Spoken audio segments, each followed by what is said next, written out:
Taksi minik avtomobilləri ilə sərnişin daşıma sahəsində aparılan kompleks islahatlar çərçivəsində son 10-11 ay ərzində bir sıra mühüm tədbirlər həyata keçirilib.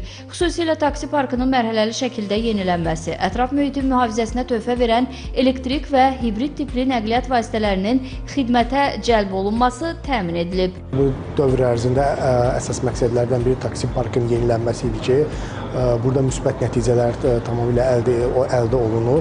Buraxılış ili 1 ilə qədər olan nəqliyyat vasitələri sayını da görmək mümkündür ki, 32%-ə qədər buraxılış ili 1 ilə qədər olan nəqliyyat vasitələrinə icazələr verilmişdir. Bununla yanaşı rəng məsələlərində müəyyən nəticələr əldə olunmuşdur tələblərə uyğun olaraq.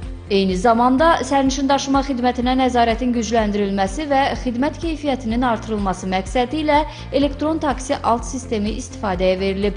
Növbəti mərhələdə isə mövcud normativ hüquqi aktların tələblərinə uyğun olaraq taksi minik avtomobillərinin daxili tərtibatının qaydalara uyğunlaşdırılması istiqamətində tədbirlər həyata keçirilir. Bu çərçivədə hər bir taksi nəqliyyat vasitəsində ödənişlərin rəqəmsal şəkildə aparılmasını təmin edən post terminal, sürücü və daşıyıcı şirkət barədə məlumatlar, sürücünün fotoşəkili, video müşahidə kamerası, eləcə də tütün məmulatlarından istifadənin qadağan olunması ilə bağlı məlumatların quraşdırılması nəzərdə tutulur.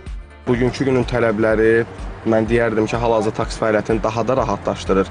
İstər sərnişinlər üçün, istər sürücülər üçün. Çünki maşınlarda artıq post terminallarımız mövcuddur, video registrator var.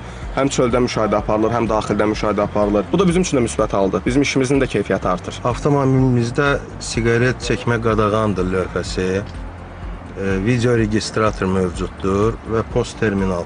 Bütün sahibkarlara tövsiyəmiz odur ki, qanunvericiliyə uyğun olaraq fəaliyyət göstərməyi tövsiyə edirik. Gözəl tələblər var, post terminal quraşdırmışıq, siqaret çəkmək qadağandır lövhəsi var, registrator, avtoregistrator quraşdırılıb. Yəni hamıya tövsiyə olunur ki, bu tələblərə uyğun işləsinlər. Artıq 1000-ə yaxın nəqliyyat vasitəsində sözügedən tələblərə cavab verən daxili tərtibatın təmin olunması həyata keçirilib. Hazırda bu istiqamətdə işlər davam etdirilir. Çinarə Vaqif, Telesəhər.